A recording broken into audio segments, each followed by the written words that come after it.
रबीउल अव्वल का महीना दोशंबा का दिन और सुबह सादक की ज़ियाबार सुहानी घड़ी थी जब हज़रत अब्दुल मुत्तलिब रज़ियल्लाहु ताला अन्हा के सादा मगर बाबरकत मकान में अज़ली सादतों और अबदी मसरतों का नूर चमका।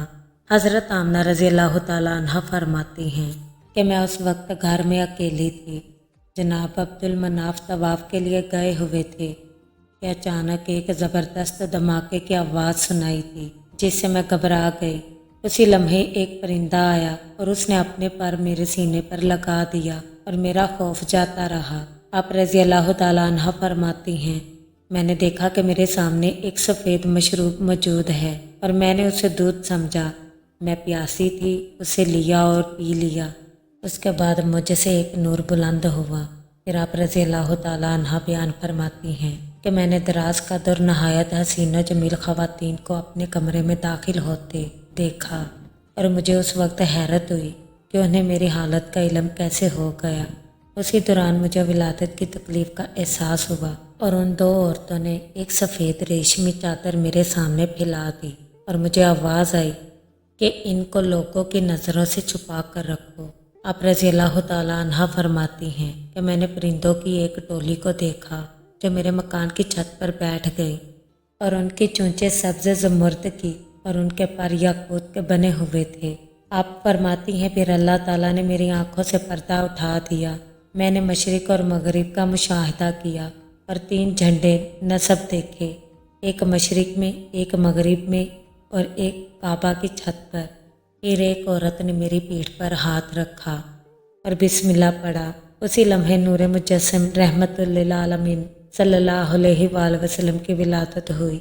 हज़रत आमना फरमाती हैं कि मैंने देखा आप सल्लल्लाहु अलैहि वसल्लम सजदे की हालत में हैं और अपनी अंगुश्त शहादत आसमान की तरफ उठाए हुए हैं जैसे दुआ और इल्तिजा कर रहे हों। हज़रत आमना फरमाती हैं कि उसके बाद उन ख़वातीन ने मुझे बताया कि हम हज़रत आसिया फ़िरौन की बीवी और हज़रत मरियम बिनते इमरान हज़रत ईसा अलैहिस्सलाम के वालिदा और जन्नत की हूरें हैं। और फिर उसी वक्त एक आवाज़ आई कि आज से बैतुल्लाह को अज़मत मिली है क्योंकि हज़ूर सल्लल्लाहु अलैहि वसल्लम की तुफ़ैल ये खाना काबा उम्मत मुहम्मदिया का किबला करार पाएगा। आप रज़ियल्लाहु ताला अन्हा फरमाती हैं कि फिर मैंने 3 आदमी देखे जिनके चेहरे आफताब की तरह रोशन थे। एक के हाथ में चांदी का लोटा था और दूसरे के हाथ में सोने की तश्तरी और तीसरे के हाथ में सफ़ेद रेशमी कपड़ा। आप रज़ियल्लाहु ताला अन्हा फरमाती हैं जब उस कपड़े को खोला गया तो उसमें से एक ऐसी अंगूठी निकाली गई जिसकी चमक से आंखें चुंधिया गईं। फिर आप सल्लल्लाहु अलैहि वसल्लम के दोनों कंधों के दरमियान मोहर लगाई गई और आप सल्लल्लाहु अलैहि वसल्लम को रेशमी कपड़े में लपेटा गया। उसके बाद सदा आई कि मोहम्मद सल्लल्लाहु अलैहि वसल्लम को ज़मीन के मशरिक़ और मगरिब में ले जाओ और समुद्रों की सैर कराओ ताकि तमाम मखलूक़ात आपके इसमें मुबारक, सूरत मुबारक और नात मुबारक से वाकिफ़ हो जाएं।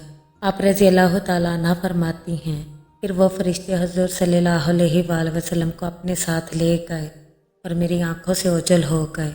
उस वक्त मेरा दिल धड़कने लगा मगर कुछ देर बाद वो मेरे बच्चे को वापस ले आए और उन्होंने आप सल्लल्लाहु अलैहि वसल्लम को मेरी गोद में डाल दिया। हज़रत आमना फरमाती हैं कि मैंने देखा कि मेरे लखते जिगर का चेहरा 14वीं के चांद की तरह रोशन था। हज़रत आमना फरमाती हैं कि उसी वक्त खाज़ने जन्नत हज़रत रिजवान आए और हज़ूर सल्लल्लाहु अलैहि वसल्लम के मुँह पर मुँह रख दिया और बार बार चूमने लगे। फिर हज़ूर सल्लल्लाहु अलैहि वसल्लम के कानों में तेज़ी से कुछ बातें करने लगे। हज़रत आमना फरमाती हैं कि मुझे समझ ना आई। उसके बाद आपकी दोनों आँखों के दरमियान बोसा दिया और कहने लगे, हज़ूर सल्लल्लाहु अलैहि वसल्लम आपको मुबारक हो। पैगम्बरी का कोई ऐसा इल्म नहीं जो आपको अता ना किया गया हो। आप सल्लल्लाहु अलैहि वसल्लम इल्म में सब पैगम्बरों से अफजल हैं। आपके हाथ में अल्लाह ताला की फ़तह की कुंजियाँ हैं। अब आप सल्लल्लाहु अलैहि वसल्लम को किसी किस्म का डर या खौफ नहीं होना चाहिए। हज़रत आमना फरमाती हैं कि फिर मैंने देखा कि हज़ूर सल्लल्लाहु अलैहि वसल्लम ने सफ़ेद रंग की 3 चाबियाँ अपने हाथों में थाम ली। उसी वक्त मनाती करने वाले ने आवाज़ लगाई कि मोहम्मद अरबी सल्लल्लाहु अलैहि वसल्लम ने نصرت، منافع اور نبوت کی چابیوں پر قبضہ کر لیا ہے۔ اس کے بعد وہ فرشتے غائب ہو گئے اور میری نظروں سے اوجھل ہو گئے۔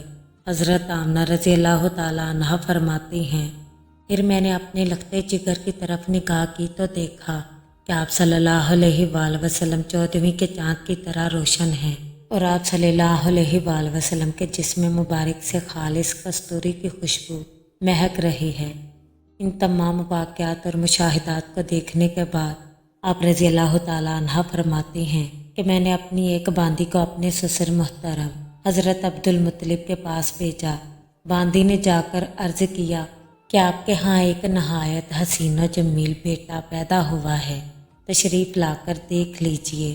جب حضرت عبد المطلب سیدہ آمنہ کے پاس تشریف لائے تو آپ رضی اللہ تعالیٰ عنہ نے وہ تمام واقعات سنائے جو وقت ولادت رونما ہوئے، جو آپ صلی اللہ علیہ وآلہ وسلم کے بارے میں بیان ہوئے اور جو آپ کے نام کے بارے میں حکم دیا گیا تھا۔ حضرت عبد المطلب رضی اللہ تعالیٰ عنہ نے اپنے پوتے کو اٹھایا۔ حضرت عبد المطلب رضی اللہ تعالیٰ عنہ نے اپنے پوتے کو اپنی گود میں اٹھایا اور خانہ کعبہ کے اندر لے گئے اور رب تعالیٰ کے حضور دعائیں مانگی اور شکر بجا لائے۔ سبسکرائب